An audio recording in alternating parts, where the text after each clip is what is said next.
we've been badly hit in terms of the investment position. And when the volatility goes through the roof and something which is not comparable to other historical moves, you better be on the sides and do nothing. So what we are doing, we've taken the hit. Now we are sitting out and waiting for our times to come back. So it is, the favorite pastime is I have twin boys. So I take care of them. That is the first thing, because there is no other way out. And second is going back to the same old Netflix, Amazon, and a lot of series which were left pending. So it's either the kids or the iPad. We are trying to do a lot of fundamental analysis on how cheap the companies are. Second is we are trying to do a lot of broader-based market analysis as to how bad the current markets are. And whenever those broader market parameters start improving. So for example, one of the data points which we look at is out of all the listed stocks on NSE, how many stocks are down more than 50%? So today we are down almost 79 to 80% of the stocks are down more than 50%.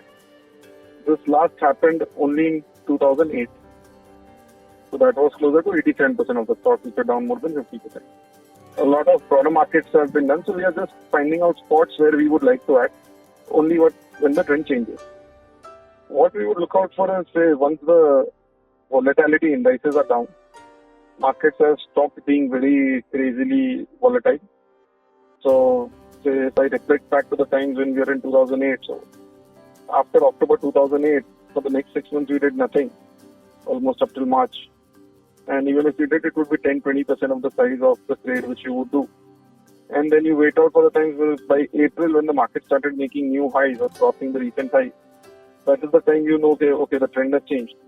And also the reason why do we wait is because there is, on the downside, there is panic selling, there is margin selling, which aggravates the position. But when you want to re-enter, there is never going to be a margin buying scenario.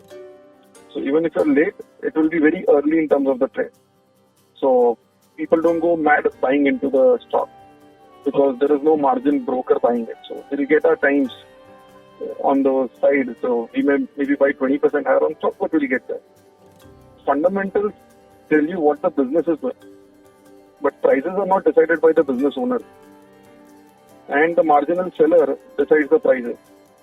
And also there will never be great discovery in Indian markets in microcaps. Because there is no case where a company is too cheap. Nobody can take it over. So, for example, if the promoter had only 20% shareholding, there would be one white knight who will say, boss, I'll take, even if the company is 1/3 cash, I might just buy the company 50% higher and double my money by selling off the company. So, what happens is, overall fundamentals are something which end up being a reason for you to buy, but they start working only in a bull market. Because that is where people have the liquidity to buy the stocks and give it the right value. So it's not the fundamentals are not working, businesses are working when the fundamentals are working. Price is something which happens later.